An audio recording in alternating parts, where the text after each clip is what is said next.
2-3 മിനിറ്റിനുള്ളിൽ ഒരു തോരൻ.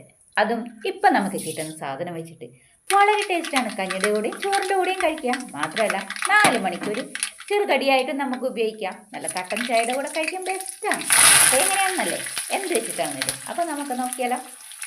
ഒരു പാത്രം അടുപ്പത്ത് വെച്ച് കുറച്ച് വെളിച്ചെണ്ണ ഒഴിച്ചു കൊടുക്കാം. വെളിച്ചെണ്ണ മൂത്ത് വരുമ്പോൾ ഇതിലേക്ക് കടുക് ഇട്ട് കൊടുക്കാം. കടുക് പൊട്ടി വരുമ്പോൾ കുറച്ച് വറ്റൽ മുളക് ഇട്ട് കൊടുക്കാം.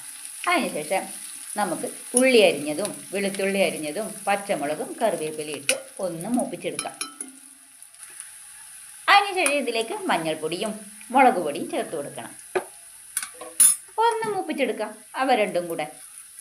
പിന്നെ ആവശ്യത്തിനുള്ള ഉപ്പും കൂടെ ചേർത്ത് കൊടുക്കണം. ഉപ്പും ചേർത്ത് നല്ലപോലെ മിക്സ് ചെയ്ത് കൊടുക്കാം. ഇനി നമുക്ക് ചേർത്ത് കൊടുക്കേണ്ടതാണ് ചക്ക. ഈ ചക്ക വെച്ചിട്ടുള്ള ഉപ്പേരി നിങ്ങൾ കഴിച്ചിട്ടുണ്ടോ? ഇതുപോലെ ഉണ്ടാക്കിയിട്ട് ഒരു മസാലകളും ചേർക്കണ്ട, ഇത്ര മാത്രം ചേർത്ത് കൊടുത്താൽ മതി. അടിപൊളി ഒരു ഉപ്പേരി ഉണ്ടാക്കിയെടുക്കും. ഇപ്പം നിങ്ങൾ ചിന്തിക്കുന്നുണ്ടാവും, ഇതെന്താ ചക്ക വെച്ചിട്ട് തന്നെയാണ് എപ്പോഴും എല്ലാം ഉണ്ടാക്കിയെടുക്കുന്നത്.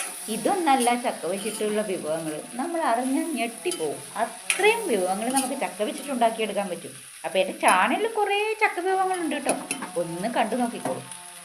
ഇതൊന്ന് മിക്സ് ചെയ്ത് കൊടുത്തതിന് ശേഷം ഇതിലേക്ക് ഇത്ര മാത്രം വെള്ളം ചേർക്കണം കേട്ടോ. ഒരു 2 സ്പൂൺ വെള്ളം കൂടുതൽ ചേർത്താൽ ആകെ കുറഞ്ഞു നോക്കാം. എന്നിട്ട് നല്ലപോലെ ഒന്ന് മിക്സ് ചെയ്ത് ഒന്ന് ലോ ഫ്ലെയിമിൽ മൂടി അടച്ച് വെച്ച് 1 മിനിറ്റ് ഒന്ന് വേവിച്ചെടുക്കാം. അതിനുശേഷം നമുക്ക് ഒന്ന് തുറന്ന് നോക്കിയിട്ട് പിന്നെ 1-2 പ്രാവശ്യം ഇളക്കി കൊടുത്താൽ ഒരു 3 മിനിറ്റിനുള്ളിൽ ഇതേ നമ്മുടെ ഈ തോരൻ റെഡിയാക്കിയെടുക്കും.